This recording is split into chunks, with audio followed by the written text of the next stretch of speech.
অনেক সময় নিয়ে আবাকে একটা রাজ্যের গল্প শোনাতে লাগলো। জান্নাত, কালকে যদি আমরা আবাকে দিতে চাই এবং সেখানে যদি কাল রাতে থাকি, তাহলে অবন্তী বাসায় আসবে কি করে? আরে চিন্তা করো না, কাল রাত সেখানেই থাকবে ওরা। বাসার লোকজন কিছু বলবে না? ওর ফ্রেন্ডের বাবা মা গ্রামের বাড়িতে গেছে। ঠিক আছে, অবন্তীকে ডেকে আনো। হুম। একটু পর জান্নাত অবন্তীকে সাথে নিয়ে আসলো। ভাইয়া, কিছু বলবি? শুনলাম তুই বার্থডেতে যাবি। হুম। এই নে টাকা। কিছু টাকা ওর হাতে দিয়ে বললাম, আমার কাছে আছে, গতকাল ভাবির থেকে নিয়েছিলাম। এত কথা কিন্তু আমার ভালো লাগে না, আর আমি জানি এটা তো কাল লাগবে। ধন্যবাদ। ধন্যবাদ তোকে দিতে হবে না বোন, তোর জন্য আমি আমার ভাতিজিকে কাছে পেয়েছি। সব উপরওয়ালার ইচ্ছা। এখন রুমে যা। আচ্ছা। জান্নাতের সাথে কিছু সময় পুরনো কথাগুলো মনে করতে লাগলাম। সত্যি কলেজের দিনগুলো অনেক সুন্দর ছিল। এখন ঘুমাবে না? ঘুমাবো। তারপর দুজনে আবার দুপাশে ঘুমিয়ে গেলাম। ভাইয়ের মেয়েটা থেকে আমার তো ভাতিজি, নিজের মেয়ের মতো আদর করব, এসব ভাবতে ভাবতে কখন যে ঘুমিয়ে গেছে বুঝতে পারিনি। পরের দিন ঘুম থেকে উঠে দেখলাম রুমে কেউ নেই, মনে হচ্ছে নিচে গেছে। বাথরুমে গিয়ে শাওয়ার নিলাম, তারপর রেডি হয়ে নিচে এলাম। নিচে কাউকে দেখতে না পেয়ে বললাম, কোথায় সবাই? Good morning uncle. Good morning মামুনি। তুমি রান্নাঘরে কি করছিলে? ছোট্ট মাম্মাম আর ফ্রেন্ডের রান্না দেখছিলাম। ও জান্নাত, রান্না হয়নি? প্রায় হয়ে গেছে। জান্নাতকে আর কিছু বললাম না। আচ্ছা মামুনি, তোমার চাচ্ছু কেমন? চাচ্চুকে? তোমার ছোট বাবা? বাসার সবাই বলে সে নাকি একটা তো ভালো, কিন্তু সে মোটেও ভালো না। কেন? আমার সাথে কখনো দেখা করেনি। শুধু এটুকু? না, ছোট পাপার জন্য প্রতিদিন দাদু আর দিদাই রুমে বসে কান্না করে। তুমি জানলে কি করে? দাদুই আমাকে সব বলে। তাই? ইস, কি হলো? আমি তোমাকে বললাম কেন? আমি তো দাদুকে প্রমিস করেছিলাম আমি কাউকে বলবো না। সমস্যা নেই। আবার সাথে কথা বলতে বলতে জান্নাত আর অবন্তী নাস্তা নিয়ে আসলো। সবাই মিলে নাস্তা করে নিলাম। নাস্তা শেষে অবন্তীকে বললাম, অবন্তী তুই একা যেতে পারবি? আর তাছাড়া সামনে থেকে আমার আরেকটা ফ্রেন্ড যাবে, ওর সাথে যাব। ঠিক আছে, যাও রেডি হয়ে নাও। জান্নাত আর অবন্তী চলে যাওয়ার পর আমি আবার সাথে মজা করতে লাগলাম। কিছু সময় পর দুজন রেডি হয়ে আসলো। বাইরে এসে অবন্তীকে একটা রিক্সায় তুলে দিলাম। আমি নামিয়ে দিতে পারতাম, কিন্তু অবন্তী যেদিকে যাচ্ছে সেটা একদম বিপরীত দিকে পড়তে চায়, তাই ওকে রিক্সায় তুলে দিলাম। অবন্তীকে বিদায় দিয়ে আমি জান্নাত আর আভা গাড়িতে উঠে ড্রাইভ করতে লাগলাম। আতিক ভাইকে গতকাল রাতেই বলেছি আমি বাসায় যাচ্ছি, আর আতিক ভাই যে কেমন সেটা আপনারা হয়তো আগে থেকে জানতে পেরেছেন। আজ আবার নতুন করে বাসার কথা মনে পড়ছে। কতদিন তাদের দেখি না, কথা বলি না, সাথে অনেক কষ্ট হচ্ছে। সামান্য একটা ঘটনার জন্য আমরা এত দূরে চলে আসছি। সবার সাথে সম্পর্ক ছিন্ন করে এসেছিলাম অচেনা অচেনা এক জায়গায়। যদি আব্বু আম্মু আবার অপমান করে? করলে করবে, আমরা তো সেখানে থাকতে দিচ্ছি না, আপাকে দিয়ে চলে আসবো। হুম। প্রায় 5 ঘন্টা পর সেই চিরচেনা এলাকায় আসলাম। আগের থেকে অনেক কিছু বদলে গেছে, কিন্তু এটা যে আমার বেড়ে ওঠার স্থান সেটা কি করে ভুলে যায়।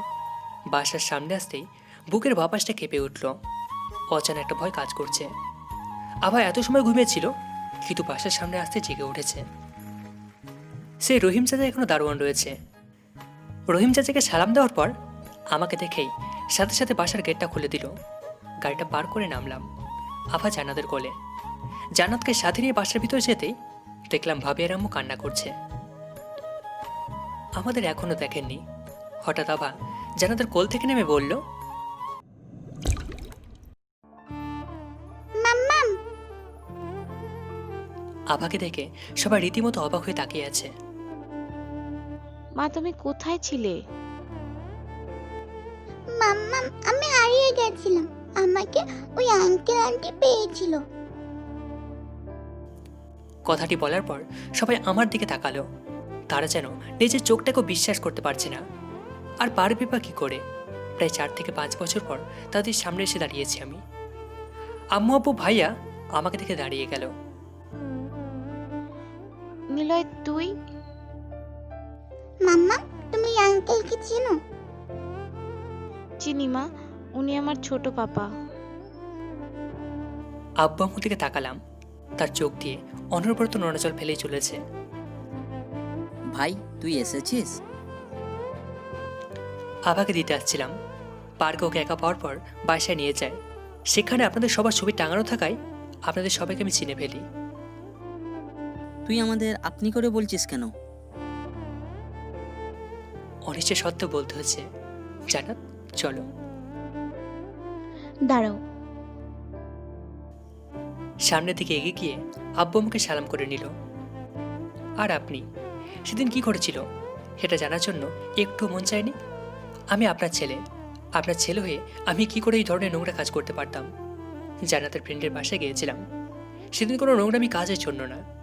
কথাগুলো বলার পর আব্বু আমার দিকে এগিয়ে এসে কষে দুটো থাপ্পড় মারল।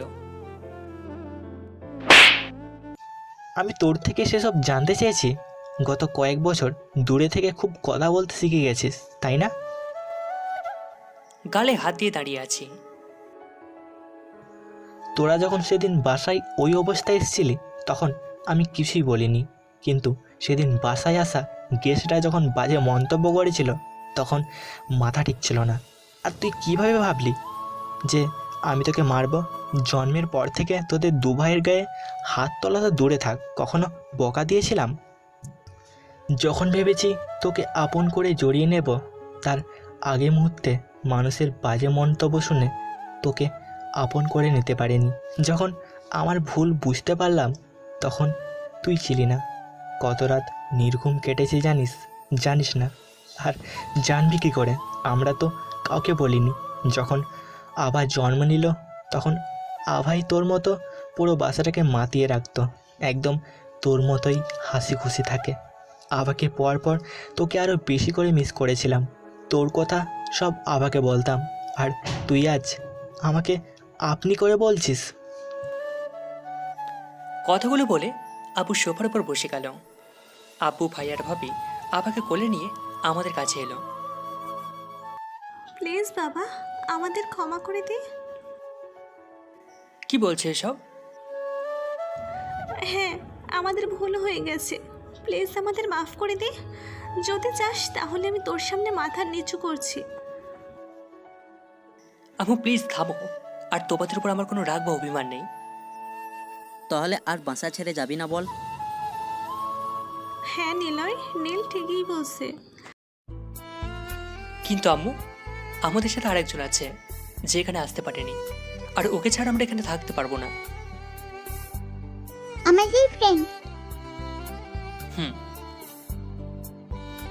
মাম্মাম, জানো সেই ফ্রেন্ডটা অনেক কিউট। তাই? আর প্রথমে সেই ফ্রেন্ডের সাথে আমার প্রথম দেখা হয়েছিল। হঠাৎ আম্মু জড়িয়ে ধরে বলল, প্লিজ বাবা, যাস না আমাদের ছেড়ে। কিন্তু অবন্তী? সেও এই বাসায় থাকবে। আব্বুর কথা শোনার পর আর না করলাম না। এছাড়া আর কতদিন আপনজনদের ছেড়ে থাকবো? তাই হ্যাঁ সম্মতি দিলাম। জানিস নিলয়, আজ আমি অনেক খুশি। আর আমি পর হয়ে গেছি। না রে মা, তুই কেন পর হবি? আর তুইও আমাদের ক্ষমা করিস, তোদের সাথে অনেক অন্যায় করেছি রে। মেয়ের কাছে বাবা যদি ক্ষমা চায় তাহলে আল্লাহ আমাকে অনেক পাপ দেবে।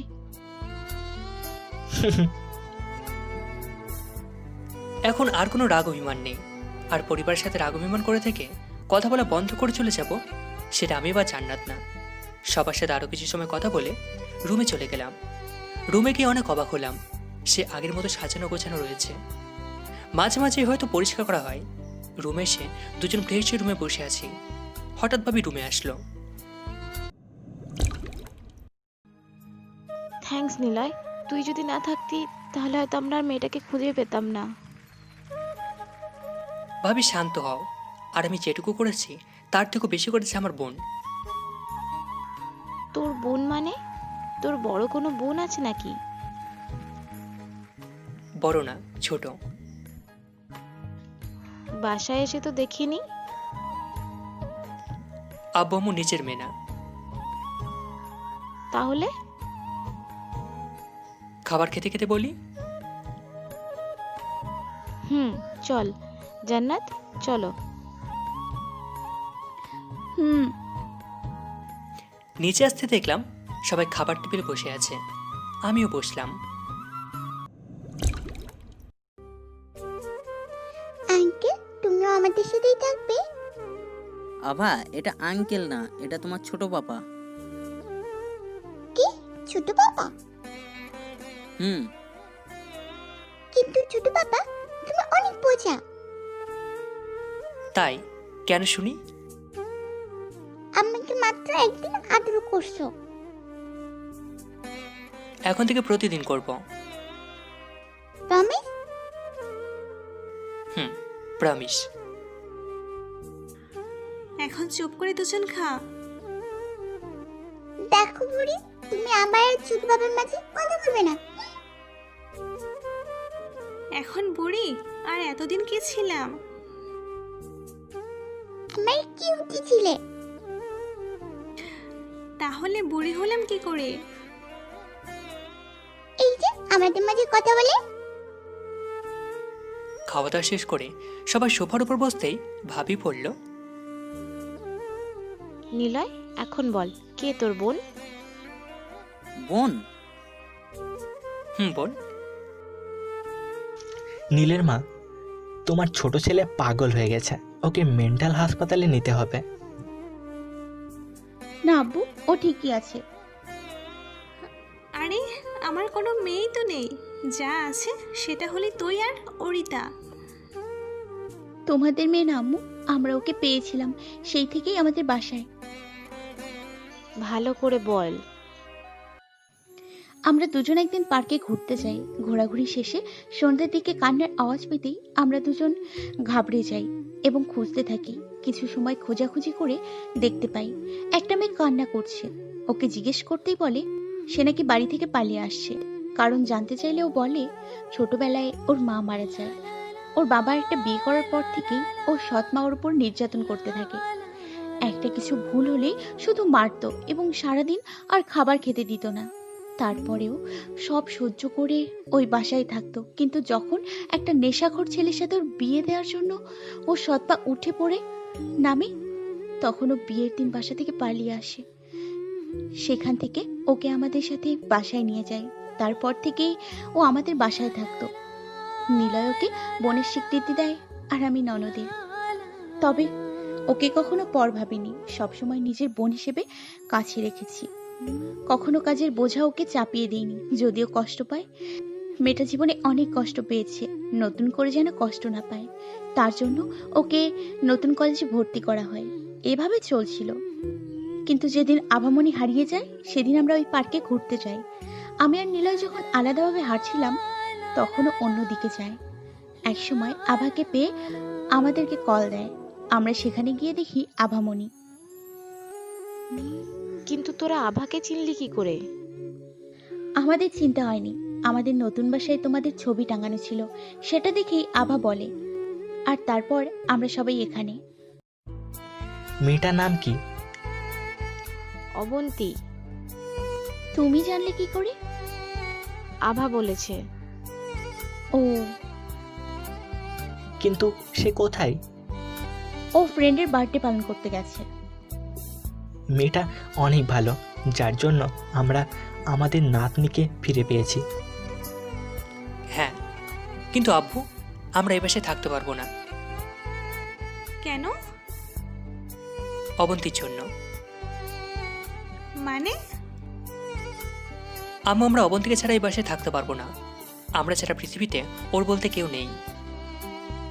অবন্তীও এই বাসায় থাকবে? কিন্তু কি পরিচয় নিয়ে?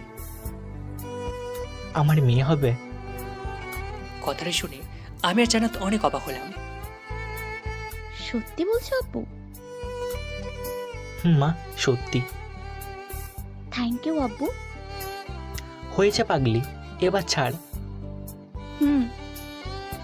নিলয়, মামাকে ফোন দিয়েছিলাম, ওনারা তোকে ওই বাসায় যেতে বলছে। ভাইয়া, আমরা যেতে পারবো না।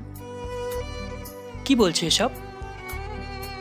ঠিকই বলছি, আর তুমি চুপ করে থাকবে। ভাইয়া, ওনাদের বলে দিয়েন আমরা ওনাদের সাথে কখনো দেখা করতে পারবো না। এটুকু বলেই জান্নাত উপরে চলে গেল। বাইরে থেকে কথাগুলো বললেও ভিতর থেকে যেন ফেটে যাচ্ছে। চাপা অভিমান জমে আছে এখনো। নিচে সবাই মিলে কিছু সময় কথা বলার পর রুমে আসলাম। রুমে এসেই জান্নাত মুখ ফিরিয়ে শুয়ে আছে। ঘুমিয়ে গেছে কিনা বুঝতে পারছি না।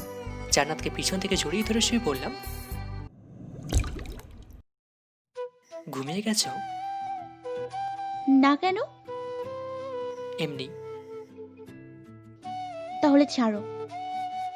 হুম, ছাড়বো না। ছাড়তে বলছি না? ছাড়তে পারি যদি একটা কথা সঠিক উত্তর দাও তাহলে। কি? রেগে আছো কেন? রেগে নেই। তাহলে ওসব কথা বললে কেন? এমনি, এখন ছাড়ো। আমার উত্তর পাইনি, তাই ছাড়বো না। তুমিই বলো, কোনো মা তার মেয়েকে নষ্ট বললে সেই মেয়েটার কেমন লাগে? সেই কথা মনে পড়লে আমি ঠিক থাকতে পারি না, কান্না পায়। আব্বু আমার মতো তোমার আব্বু আমাকে ক্ষমা করে দাও পারবো না আমি। প্লিজ। না। আমার জন্য হলেও করো।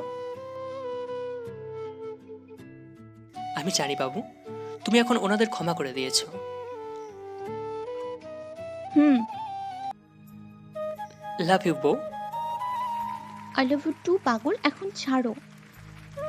না, ছাড়বো না। ভালো লাগছে না তো। মিষ্টি দাও। না, এখন লাগবে না। বাট আমার লাগবে। জান্নাতের ঠোঁটে চুম্বন এঁকে দিলাম। এখন ছেড়ে দিলাম, যাও। ধন্যবাদ ডিয়ার বর। এখন ঘুমাই, খুব ক্লান্ত লাগছে। আমিও ঘুমাবো। তো ঘুমো, বারণ করেছে কে? জড়িয়ে নিয়ে ঘুমাও। সবাই স্ত্রীকে জড়িয়ে নিয়ে ঘুমায়, আর ওনাকে জড়িয়ে ধরে ঘুমোতে হবে। ঢং দেখে আর বাঁচি না। আসো। হুম হুম। তারপর দুজনে ঘুমিয়ে গেলাম। ঘুম থেকে উঠে দেখি জান্নাত রুমে নেই। কিছুক্ষণ ওইভাবে চোখ খুলে রইলাম। তারপর আরশোয়েরা থেকে ফ্রেশ হতে চলে গেলাম। বাথরুমে খেয়ে বেরোলাম। দেখলাম আবার রুমে আছে। ছোট পাপা, তোমাকে সবাই ডাকছে। কেন? খাওয়ার জন্য। এখনই? কয়টা বাজে দেখো। হুম, অনেক বাজে। চলো। আমাকে কোলে নিবা না? হুম, নেব তো। আমার মামুনিকে কোলে নেব না তো কাকে নেব শুনি? চলো। কি রে, ঘুম ভাঙলো? কেন? না ভাঙার কথা ছিল নাকি? যেভাবে ঘুমোচ্ছিলি ভাবলাম তো আর আজকে উঠবিই না। যেভাবে ঘুমাই তোর মতো অলস না। আমি অলস নাকি তুই? অবশ্যই তুই। ওই চুপ, আবার শুরু করছিস তোরা? তোমার বড় ছেলে শুরু করেছে। ঠিক আছে, কিন্তু তুই চুপ থাক। হুম, চুপ। না ছোট পাপা, তুমি ঝগড়া করো। আবার কথা শুনে সবাই হো হো করে হেসে দিলাম। অনেক বাজি হয়েছে, আর অনেক বেশি কথা বলে। একাই বাসাটাকে মাতিয়ে রাখে, সেটা আমি কিছু সময়ের মাঝে বুঝতে পারছি। সবাই মিলে খাবার খেয়ে নিলাম। হঠাৎ জান্নাত বলল, আব্বু, কাল আমাদের আগের বাসায় যেতে হবে। কেন? অবন্তীকে আনতে যেতে হবে। ড্রাইভারকে বললেই নিয়ে আসবে। না আব্বু, কলেজ থেকে কাগজপত্র তুলতে হবে, সাথে যে অফিসের কাজ করতাম সেখানেও আমার যেতে হবে। তাহলে কবে আসবি? পরশু কিংবা তারপরে। ও ঠিক আছে। সবাই মিলে আরও কিছু সময় আড্ডা দেওয়ার পর যার যার রুমে চলে আসলাম। রুমে এসে জান্নাত ঘুমানোর জন্য বিছানা ঠিক করছে। মনটা চাইছে রাগিয়ে নি, যেই বলা সেই কাজ। হ্যালো গাইস, ভিডিওটি ভালো লাগলে একটু লাইক করে দিও, আর অবশ্যই কমেন্ট করে জানাও ভিডিওটি তোমাদের কেমন লেগেছে। আর ভিডিওটির পরবর্তী পার্ট খুব তাড়াতাড়ি আসবে, তো যারা এখনও চ্যানেলটিকে সাবস্ক্রাইব করোনি প্লিজ পরবর্তী পার্টগুলো দেখার জন্য চ্যানেলটিকে সাবস্ক্রাইব করে পাশে থাকা বেল আইকনটি প্রেস করে দিও। ধন্যবাদ সবাইকে, আমাদের সাথেই থেকো।